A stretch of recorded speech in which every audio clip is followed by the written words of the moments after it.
audioescuelasabática.com. Lección número 9, para el 2 de diciembre de 2023. Misión en favor de los poderosos, sábado 25 de noviembre, para memorizar. ¿Qué aprovecha el hombre si gana el mundo entero y pierde su vida? ¿Qué puede dar el hombre a cambio de su vida? Mateo capítulo 16, versículo 26. Si bien se escribió hace muchos años, la Biblia, la palabra de Dios, es la revelación de la verdad de Dios para nuestro mundo. Y entre las muchas verdades que revela, está la de la naturaleza humana, y que básicamente somos todos iguales, pecadores necesitados de la gracia divina. Esto incluye a los ricos y los poderosos. Los ricos y los poderosos de los tiempos bíblicos no eran diferentes de los ricos y los poderosos de los tiempos modernos, especialmente en su búsqueda de riqueza, fama y poder, muchas veces, aunque no siempre, a expensas de los vulnerables. Sin embargo, Dios demuestra el mismo interés por la salvación de los ricos y los poderosos que por los débiles y los necesitados. Las Escrituras ofrecen algunos ejemplos apasionantes de personajes bíblicos que eran poderosos o ricos, o ambas cosas, y cómo Dios los utilizó para ser de bendición para las naciones. Abraham, Isaac, Job, Salomón y José, por citar algunos ejemplos. Esta semana exploraremos la misión de Dios en favor de los ricos y los poderosos. Emprendamos el viaje para ver cómo Dios alcanzó a algunas de estas personas y cómo llama y prepara a los adventistas para dar testimonio a ellos también en la actualidad. Domingo 26 de noviembre, Nabucodonosor. Como adventistas del séptimo día, creemos en lo que se conoce como la expiación ilimitada. Esto significa que, a diferencia de la postura de algunos cristianos, creemos que la muerte de Cristo fue por toda la humanidad, no únicamente por un grupo especial de los predestinados por Dios para la salvación. Porque Dios, comillas, desea que todos los hombres sean salvos y vengan al conocimiento de la verdad. Primera de Timoteo, capítulo 2, verso 4. Jesús se ofreció como sacrificio por nuestros pecados, y no solamente por los nuestros, sino también por los de todo el mundo. Primera de Juan, capítulo 2, verso 2. Por eso, todos fuimos elegidos en Él desde la creación del mundo, Efesios capítulo 1, verso 4, aunque no todos lo elijan a Él. Por consiguiente, también encontramos relatos en la Biblia de todo tipo de personas que son alcanzadas para Dios. Escucha Daniel capítulo 4. ¿Qué le sucedió al rey aquí? ¿Y qué nos dice esto acerca de la salvación que llegó a uno de los hombres más poderosos del mundo? Daniel capítulo 4. Nabucodonosor, rey, a todos los pueblos, naciones y lenguas que moran en toda la tierra, paz os sea multiplicada. Conviene que yo declare las señales y milagros que el Dios Altísimo ha hecho conmigo. Cuán grandes son sus señales y cuán potentes sus maravillas. Su reino sempiterno, y su señorío de generación en generación. Yo, Nabucodonosor, estaba tranquilo en mi casa y floreciente en mi palacio. Vi un sueño que me espantó, y tendido en cama, las imaginaciones y visiones de mi cabeza me turbaron. Por tanto mandé que vinieran delante de mí todos los sabios de Babilonia para que me mostrasen la interpretación del sueño. Y vinieron magos, astrólogos, caldeos y adivinos, y les dije el sueño, pero no me pudieron mostrar su interpretación, hasta que entró delante de mí Daniel, cuyo nombre es Belsasar, como el nombre de mi Dios. y en quien mora el espíritu de los dioses santos. Conté delante de él el sueño diciendo: Belsasar, jefe de los magos, ya que he entendido que hay en ti espíritu de los dioses santos, y que ningún misterio se te esconde, declárame las visiones de mi sueño que he visto y su interpretación. Estas fueron las visiones de mi cabeza mientras estaba en mi cama. Me parecía ver en medio de la tierra un árbol, cuya altura era grande. Crecía este árbol y se hacía fuerte, y su copa llegaba hasta el cielo, y se le alcanzaba a ver desde todos los confines de la tierra. Su follaje era hermoso, y su fruto abundante, y había en él alimento para todos. Debajo de él se ponía a la sombra las bestias del campo, y en sus ramas hacían moradas las aves del cielo, y se mantenía de él toda carne. Vi en las visiones de mi cabeza, mientras estaba en mi cama, que he aquí un vigilante y santo descendía del cielo, y clamaba fuertemente y decía así: derribad el árbol y cortad sus ramas, quitadle el follaje y dispersad su fruto. Váyanse las bestias que están debajo de él y las aves de sus ramas, mas la cepa de sus raíces dejaréis en la tierra con atadura de hierro y de bronce entre la hierba del campo. Sea mojado con el rocío del cielo, con las bestias sea su parte entre la hierba de la tierra. Su corazón de hombre sea cambiado y le sea dado corazón de bestia, y pasen sobre él 7 tiempos. La sentencia es por decreto de los vigilantes y por dicho de los santos la resolución, para que conozcan los vivientes que el Altísimo gobierna el reino de los hombres, y que a quien él quiere lo da, y constituye sobre él al más bajo de los hombres. Yo, el rey Nabucodonosor, he visto este sueño. Tú pues, Belsasar, dirás la interpretación de él, porque todos los sabios de mi reino no han podido mostrarme su interpretación. Mas tú puedes, porque mora en ti el espíritu de los dioses santos. Entonces Daniel, cuyo nombre era Belsasar, quedó atónito casi 1 hora, y sus pensamientos lo turbaban. El rey habló y dijo: Belsasar, no te turben ni el sueño ni su interpretación. Belsasar respondió y dijo: Señor mío, el sueño sea para tus enemigos, y su interpretación para los que mal te quieren.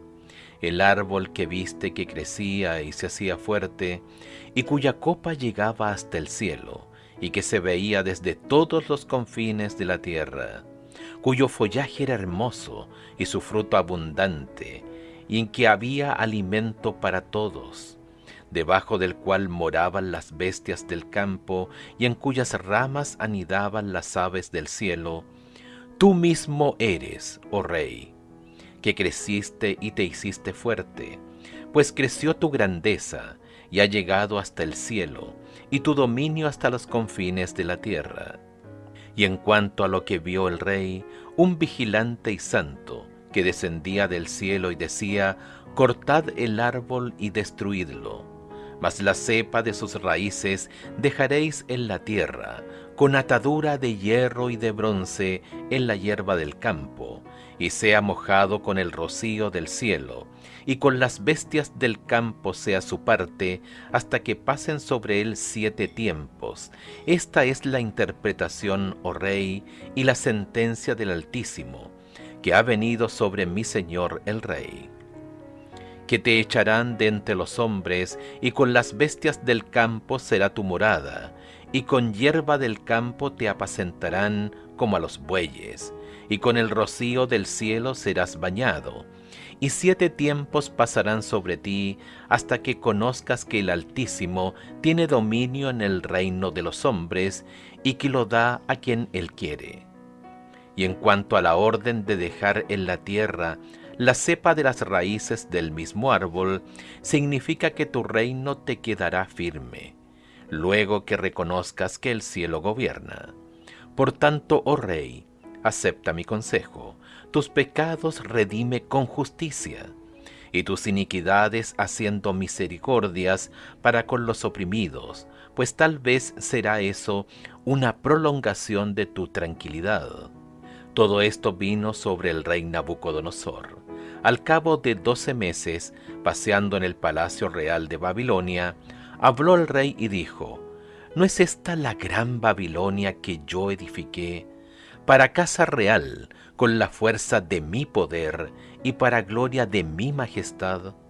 Aún estaba la palabra en la boca del rey cuando vino una voz del cielo: A ti se te dice, rey Nabucodonosor, el reino ha sido quitado de ti. Y de entre los hombres te arrojarán, y con las bestias del campo será tu habitación, y como a los bueyes te apacentarán. Y 7 tiempos pasarán sobre ti hasta que reconozcas que el Altísimo tiene el dominio en el reino de los hombres y lo da a quien él quiere.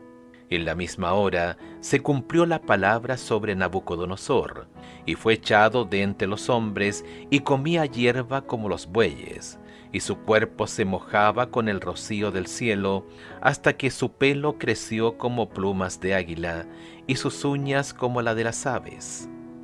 Mas al fin del tiempo, yo, Nabucodonosor, alcé mis ojos al cielo, y mi razón me fue devuelta, y bendije al Altísimo, y alabé y glorifiqué al que vive para siempre, cuyo dominio es sempiterno, y su reino por todas las edades. Todos los habitantes de la tierra son considerados como nada, y él hace según su voluntad en el ejército del cielo y en los habitantes de la tierra, y no hay quien detenga su mano y le diga: ¿qué haces? En el mismo tiempo mi razón me fue devuelta, y la majestad de mi reino, mi dignidad y mi grandeza volvieron a mí, y mis gobernadores y mis consejeros me buscaron, y fui restablecido en mi reino, y mayor grandeza me fue añadida. Ahora yo, Nabucodonosor, alabo, engrandezco y glorifico al Rey del cielo, porque todas sus obras son verdaderas y sus caminos justos, y él puede humillar a los que andan con soberbia. Un ejemplo sorprendente en la Biblia de cómo Dios alcanza a los incrédulos poderosos es la historia del rey Nabucodonosor. El juicio de Dios se ejecutó sobre él de una manera similar a la de algunos reyes israelitas. Ver, por ejemplo, Segunda de Crónicas, capítulo 32, versos 25 y 26. Primera de Reyes, capítulo 14, versículos 21 al 31. Y Primera de Samuel, capítulo 28. El relato bíblico de Nabucodonosor, quien recapacitó y reconoció al Dios creador, muestra que Dios se preocupa tanto por los ricos y los poderosos como por los débiles y los necesitados. En el versículo 37, el hombre más poderoso de la tierra declaró, comillas, ahora yo, Nabucodonosor, alabo, engrandezco y glorifico al Rey del cielo, porque todas sus obras son verdad, sus caminos justos, y puede humillar a los que andan con soberbia. Daniel capítulo 4, verso 37. Ojalá todos los ricos, los poderosos y los soberbios de entre los mortales comprendieran esta verdad. ¿Qué podemos aprender de esta historia? En primer lugar, Dios utiliza a los creyentes comprometidos, como Daniel, como puente para llegar a los incrédulos poderosos. En segundo lugar, Dios puede intervenir directamente en el proceso de testificación para alcanzar a los incrédulos poderosos. Dios humilló a Nabucodonosor por su orgullo y arrogancia, y aunque esta fue una historia muy dramática, hay muchas otras maneras en que los ricos, los poderosos y los arrogantes pueden ser humillados. Aunque no seamos ricos ni poderosos según los criterios del mundo, ¿por qué debemos tener cuidado de evitar el tipo de arrogancia que había manifestado este rey? ¿Por qué tener esa actitud es más fácil de lo que pensamos? Lunes 27 de noviembre. Naamán. Cristo murió por todos, independientemente de su origen, riqueza, etnia o estatus. Dios está alcanzando a poderosos del mundo no cristiano y espera que vivan a la altura de la luz que tienen. Elena de White en los Hechos de los Apóstoles, páginas 342 y 343. Escucha Segunda de Reyes capítulo 5, versos 1 al 19. ¿Qué podemos aprender de esta historia acerca de la manera de alcanzar a la gente para el Señor? Naamán, general del ejército del rey de Siria, era varón grande delante de su señor, y lo tenía en alta estima, porque por medio de él había dado Jehová salvación a Siria. Era este hombre valeroso en extremo, pero leproso. Y de Siria habían salido bandas armadas y habían llevado cautiva de la tierra de Israel a una muchacha, la cual servía a la mujer de Naamán. Esta dijo a su señora: si rogase mi señor al profeta que está en Samaria, él lo sanaría de su lepra.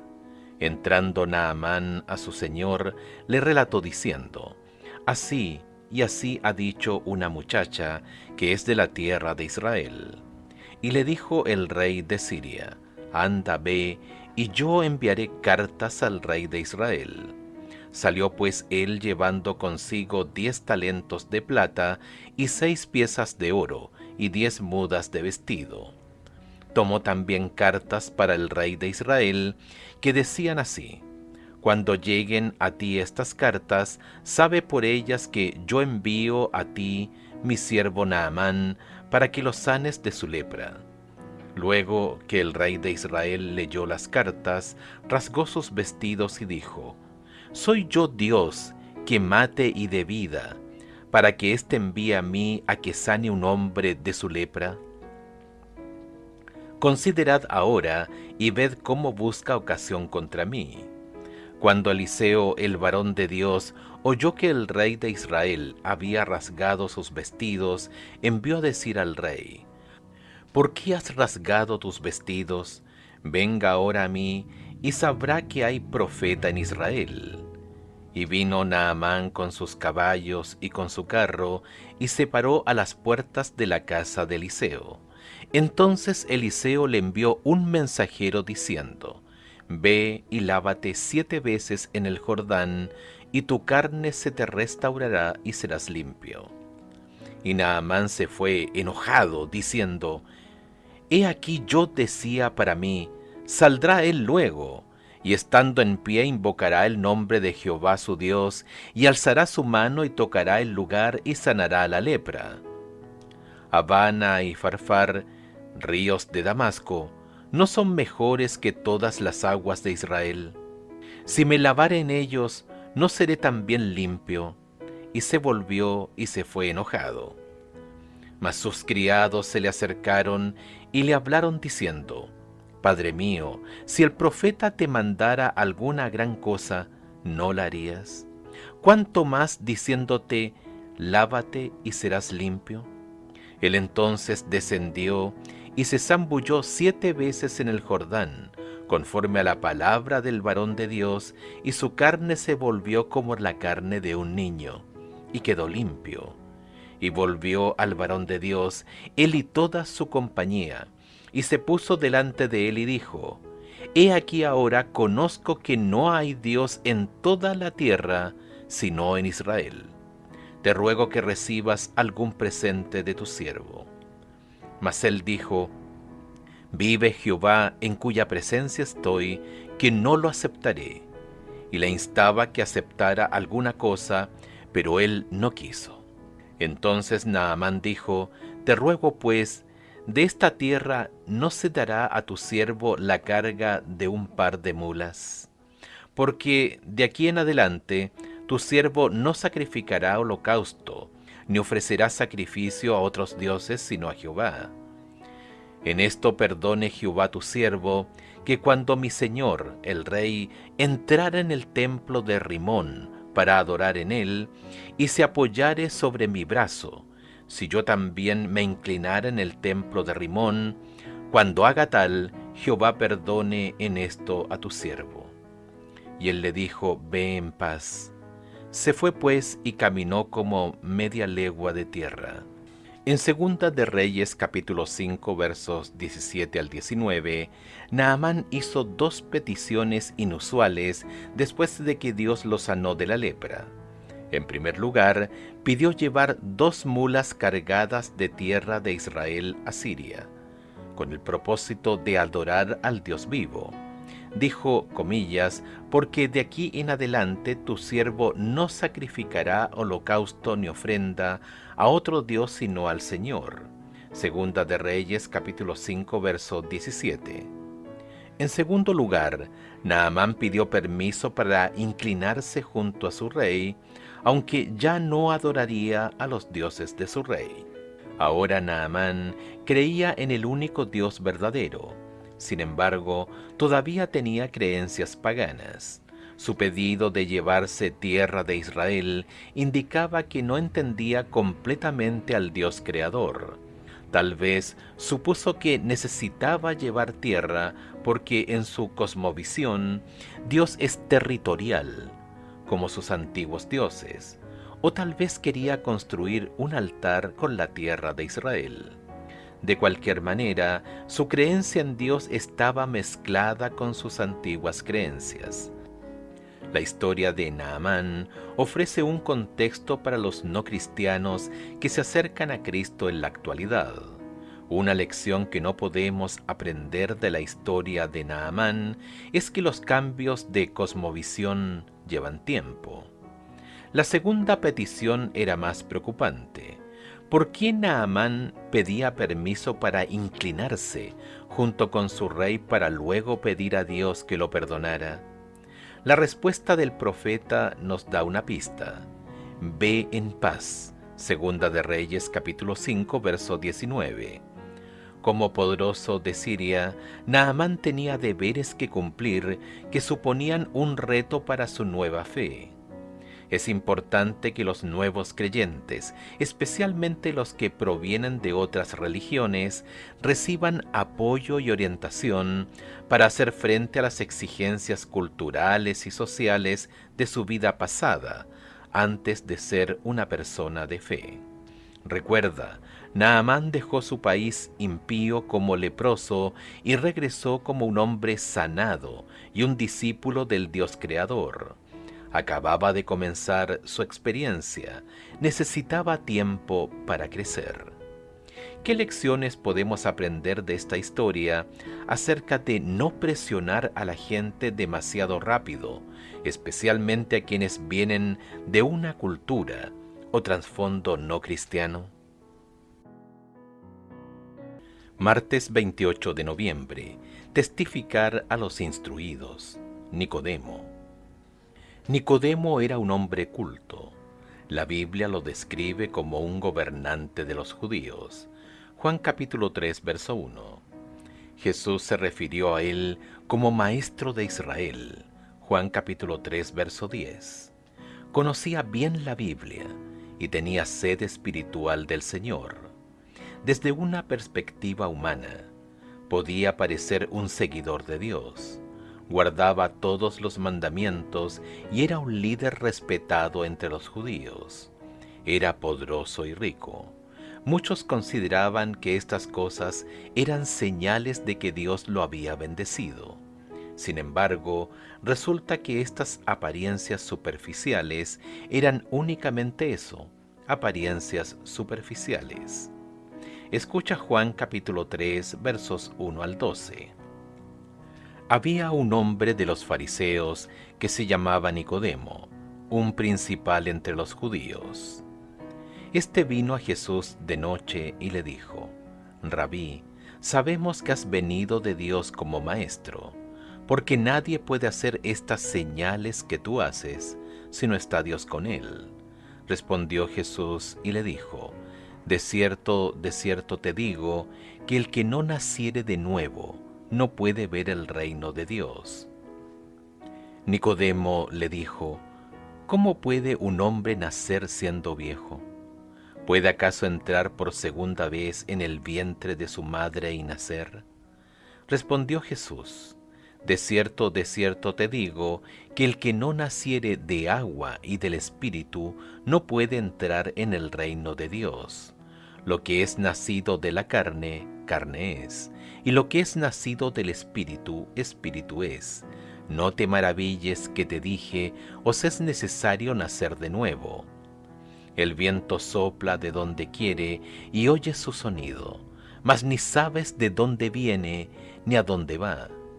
Así es todo aquel que es nacido del Espíritu. Respondió Nicodemo y le dijo: ¿Cómo puede hacerse esto? Respondió Jesús y le dijo: ¿Eres tú maestro de Israel y no sabes esto? De cierto te digo, que lo que sabemos hablamos, y lo que hemos visto testificamos, y no recibís nuestro testimonio. Si os he dicho cosas terrenales y no creéis, ¿cómo creeréis si os dijere las celestiales? Cuando Nicodemo se acercó a Jesús, trató de salvar las apariencias, el status quo, pero Dios conocía su corazón. Del mismo modo, Dios conoce el corazón y las necesidades de todos los ricos y los poderosos, sin importar su origen. Nicodemo fue a Jesús porque sus enseñanzas lo habían convencido. Su orgullo le impedía confesar abiertamente a Jesucristo como Señor, pero aquella noche lo cambió para siempre. Incluso después de convencerse de que Jesús era el enviado de Dios, siguió sin reconocer abiertamente que era seguidor de Jesucristo. Escucha Juan capítulo 7 versos 43 al 52 y Juan capítulo 19 verso 39. ¿Qué nos dicen estos textos acerca de Nicodemo y Jesús? Juan capítulo 7 versos 43 al 52. Hubo entonces disensión entre la gente a causa de él, y algunos de ellos querían prenderle, pero ninguno le echó mano. Los alguaciles vinieron a los principales sacerdotes y a los fariseos, y éstos les dijeron: ¿Por qué no le habéis traído? Los alguaciles respondieron: Jamás hombre alguno ha hablado como este hombre. Entonces los fariseos le respondieron: ¿También vosotros habéis sido engañados? ¿Acaso ha creído en él alguno de los gobernantes o de los fariseos? Mas esta gente que no sabe la ley, maldita es. Les dijo Nicodemo, al que vino a él de noche, el cual era uno de ellos: ¿Juzga acaso nuestra ley a un hombre si primero no le oye y sabe lo que ha hecho? Respondieron y le dijeron: ¿Eres tú también Galileo? Escudriña, y ve que de Galilea nunca se ha levantado profeta. Juan capítulo 19, verso 39. También Nicodemo, el que antes había visitado a Jesús de noche, vino trayendo un compuesto de mirra y de aloes como 100 libras. En estos versículos podemos ver que Nicodemo obviamente había quedado tremendamente impactado por Jesús. Intentó protegerlo cuando Jesús estaba vivo y luego honrarlo después de su muerte. Sin embargo, Jesús había tocado a Nicodemo, quien por más alarde de su conocimiento y sabiduría que hiciera, tenía una gran necesidad del Salvador, como todos nosotros. ¿Por qué debemos tener cuidado con la trampa de pensar que, dado que tenemos la verdad, y la tenemos, entonces el solo conocimiento de esta verdad es suficiente para salvarnos? ¿Cuántas almas se perderán que tenían conocimiento más que suficiente para salvarse, incluyendo el mensaje de los 3 ángeles? Miércoles 29 de noviembre. Misión en favor de los ricos. Escucha Mateo capítulo 19, versículos 16 al 22. ¿Qué lecciones podemos aprender de esta historia en la que, a diferencia de Nicodemo, una persona no aceptó a Jesús? Mateo capítulo 19, versos 16 al 22. Entonces vino uno y le dijo: Maestro bueno, ¿qué bien haré para tener la vida eterna? Él le dijo: ¿por qué me llamas bueno? Ninguno hay bueno sino uno, Dios. Mas si quieres entrar en la vida, guarda los mandamientos. Le dijo: ¿cuáles? Y Jesús dijo: no matarás, no adulterarás, no hurtarás, no dirás falso testimonio. Honra a tu padre y a tu madre, y amarás a tu prójimo como a ti mismo. El joven le dijo: todo esto lo he guardado desde mi juventud. ¿Qué más me falta? Jesús le dijo: si quieres ser perfecto, anda, vende lo que tienes y dalo a los pobres, y tendrás tesoro en el cielo. Y ven y sígueme. Oyendo el joven esta palabra, se fue triste, porque tenía muchas posesiones. La interacción de Jesús con el joven rico muestra lo peligrosa que puede ser la riqueza. Fíjate en estas palabras, comillas, repito, es más fácil que un camello entre por el ojo de una aguja que un rico en el reino de Dios. Mateo capítulo 19, verso 24. Esto, por supuesto, no significa que los ricos no pueden salvarse, sino solo que, si no tienen cuidado, sus riquezas pueden ser realmente un impedimento para la salvación. A fin de cuentas, los ricos y los pobres se enfrentan al mismo destino, la tumba. Esto significa que los ricos necesitan la salvación tan desesperadamente como los demás. El dinero no puede comprar la exención de la muerte. Esa exención es un don que Jesús ofrece gratuitamente a quien la reclame por fe. Yo soy la resurrección y la vida. El que cree en mí, aunque muera, vivirá. Juan capítulo 11, verso 25. Escucha Lucas capítulo 19, versos 1 al 10. ¿Cuál es la diferencia entre esta historia y la del joven rico? Habiendo entrado Jesús en Jericó, iba pasando por la ciudad, y sucedió que un varón llamado Zaqueo, que era jefe de los publicanos y rico, procuraba ver a quién era Jesús, pero no podía a causa de la multitud, pues era pequeño de estatura. Y corriendo delante, subió a un árbol sicómoro para verle, porque había de pasar por allí. Cuando Jesús llegó a aquel lugar, mirando hacia arriba, le vio y le dijo: Zaqueo, date prisa, desciende, porque hoy es necesario que pose yo en tu casa. Entonces él descendió aprisa y le recibió gozoso. Al ver esto, todos murmuraban diciendo que había entrado a posar con un hombre pecador. Entonces Zaqueo, puesto en pie, dijo al Señor: He aquí, Señor, la mitad de mis bienes doy a los pobres, y si en algo he defraudado a alguno, se lo devuelvo cuadruplicado.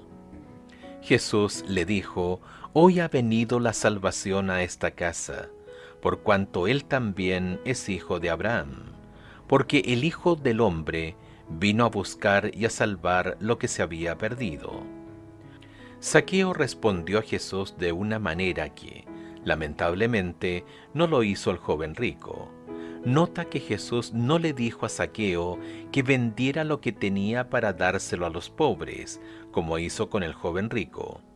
Jesús debió haber sabido cuán atado a su dinero estaba el joven rico, y por eso le dijo eso. En contraste, aunque no sabemos todo lo que hablaron cuando Jesús estuvo en su casa, Zaqueo se convirtió a Jesús y supo que tenía que hacer algunos cambios en su vida, especialmente en lo relacionado con sus riquezas. Comillas, ¿qué aprovecha el hombre si gana el mundo entero y pierde su vida? ¿Qué puede dar el hombre a cambio de su vida?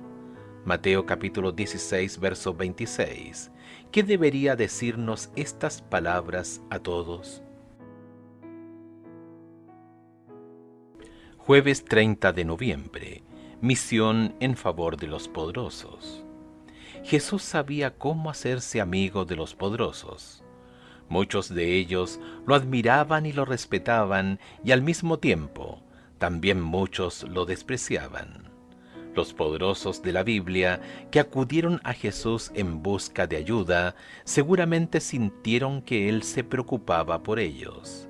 Además, muchos de los ricos y los poderosos no acudieron abiertamente a Jesús de inmediato. Esperaron hasta estar seguros de que Jesús fuera realmente el Hijo de Dios. Ese fue el caso de Nicodemo y de José de Arimatea. Escucha Mateo capítulo 27, versos 57 al 60. También Marcos capítulo 15, versos 43 al 47. Lucas capítulo 23, versos 50 al 53. Juan capítulo 19, versos 38 al 42. ¿Qué nos dice este relato acerca de la manera en que el Señor utilizó a un rico que evidentemente había quedado impactado por Jesús? Mateo capítulo 27, versos 57 al 60. Cuando llegó la noche, vino un hombre rico de Arimatea, llamado José, que también había sido discípulo de Jesús. Este fue a Pilato y pidió el cuerpo de Jesús. Entonces Pilato mandó que se le diese el cuerpo, y tomando José el cuerpo, lo envolvió en una sábana limpia, y lo puso en su sepulcro nuevo que había labrado en la peña, y después de hacer rodar una gran piedra a la entrada del sepulcro, se fue. Marcos capítulo 15, versos 43 al 47. José de Arimatea, miembro noble del concilio, que también esperaba el reino de Dios, vino y entró osadamente a Pilato y pidió el cuerpo de Jesús. Pilato se sorprendió de que ya hubiese muerto, y haciendo venir al centurión le preguntó si ya estaba muerto. E informado por el centurión, dio el cuerpo a José, el cual compró una sábana y quitándolo, lo envolvió en la sábana, y lo puso en un sepulcro que estaba cavado en una peña, e hizo rodar una piedra a la entrada del sepulcro. Y María Magdalena y María, madre de José, miraban dónde lo ponían. Lucas capítulo 23, versos 50 al 53. Había un varón llamado José de Arimatea, ciudad de Judea, el cual era miembro del concilio, varón bueno y justo, este que también esperaba el reino de Dios y no había consentido en el acuerdo ni en los hechos de ellos, fue a Pilato y pidió el cuerpo de Jesús. Y quitándolo, lo envolvió en una sábana y lo puso en un sepulcro abierto en una peña, en la cual aún no se había puesto a nadie. Juan capítulo 19, versos 38 al 42. Después de esto, José de Arimatea, que era discípulo de Jesús, pero secretamente por miedo de los judíos, rogó a Pilato que le permitiese llevarse el cuerpo de Jesús, y Pilato se lo concedió. Entonces vino y se llevó el cuerpo de Jesús. También Nicodemo, el que antes había visitado a Jesús de noche, vino trayendo un compuesto de mirra y aloes, como 100 libras. Tomaron pues el cuerpo de Jesús y lo envolvieron en lienzos con especias aromáticas, según es costumbre sepultar entre los judíos. Y en el lugar donde había sido crucificado había un huerto, y en el huerto un sepulcro nuevo, en el cual aún no había sido puesto ninguno. Allí pues, por causa de la preparación de la Pascua de los judíos, y porque aquel sepulcro estaba cerca, pusieron a Jesús. Hasta este momento no habíamos oído nada de José de Arimatea. De repente aparece este rico casi de la nada, y es utilizado para ayudar a cumplir la profecía. Dios usó y seguirá usando a los ricos para sus propósitos. Por lo tanto, nosotros también debemos tener una misión en favor de ellos. Una de las fases más difíciles a la hora de entablar amistad con gente poderosa es definir por dónde empezar. En general, es mejor no perseguirlos. Deja que ellos vengan a ti. Jesús hizo esto. Ellos se convirtieron en testigos de su mensaje, de su sanación y del poder de Dios. Mientras mantenían un perfil bajo, se convencieron de que Él era verdaderamente el Hijo de Dios. Los poderosos tratarán de colaborar con un ministerio auténtico por varias razones. Quieren formar parte de algo bueno que cambie la vida de la gente. Y ellos saben de que de esta manera su vida también puede ser transformada.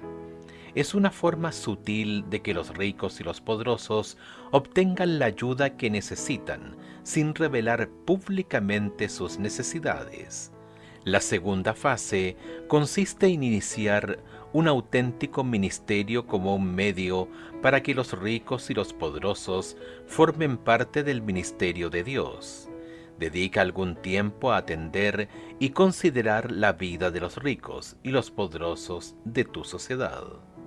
Desafío. Añade a tu lista de oración diaria a alguien que esté en una posición de poder, que no sea creyente y que sea alguien con quien podrías entrar en contacto de tanto en tanto. Desafío avanzado.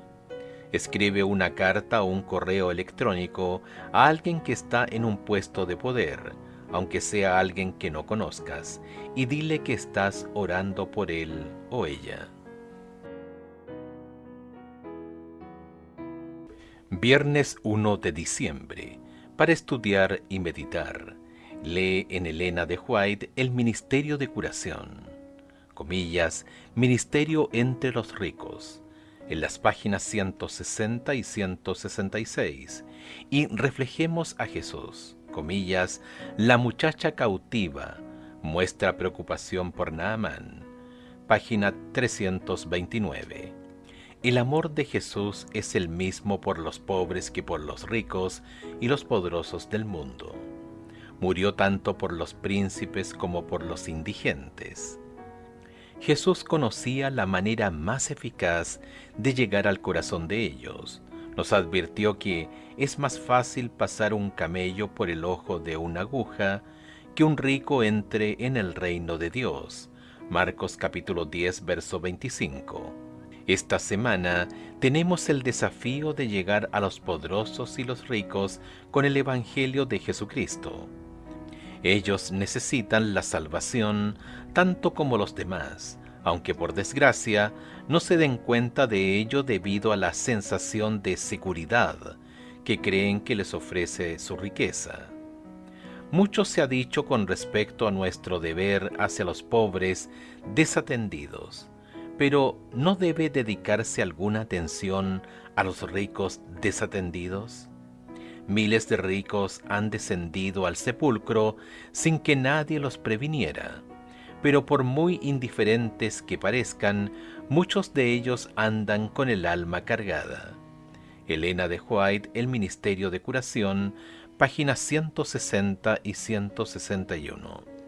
Preguntas para dialogar 1. Jesús derribó las barreras de casta y de clase al ministrar a ricos y a pobres durante su ministerio terrenal. ¿Cómo abordamos los adventistas esta cuestión de la brecha entre ricos y pobres tan arraigada en todas nuestras sociedades? 2. Jesús dijo lo siguiente: el que fue sembrado entre espinos es el que oye la palabra, pero el afán de este siglo y el engaño de las riquezas ahogan la palabra y se queda sin fruto. Mateo capítulo 13, verso 22. ¿Qué crees que quiso decir Jesús con el engaño de las riquezas? ¿Por qué no necesariamente tenemos que ser ricos para ser engañados por las riquezas? 3. En clase, repasen la pregunta al final del estudio del martes sobre el hecho de que conocer la verdad no es lo mismo que ser salvo. ¿Por qué esta es una distinción tan importante para nosotros? Si conocer la verdad no es lo único que nos salva, ¿qué es lo que nos salva? 4. ¿Qué otras razones se te ocurren de por qué el joven rico rechazó a Jesús, mientras que Zaqueo lo aceptó?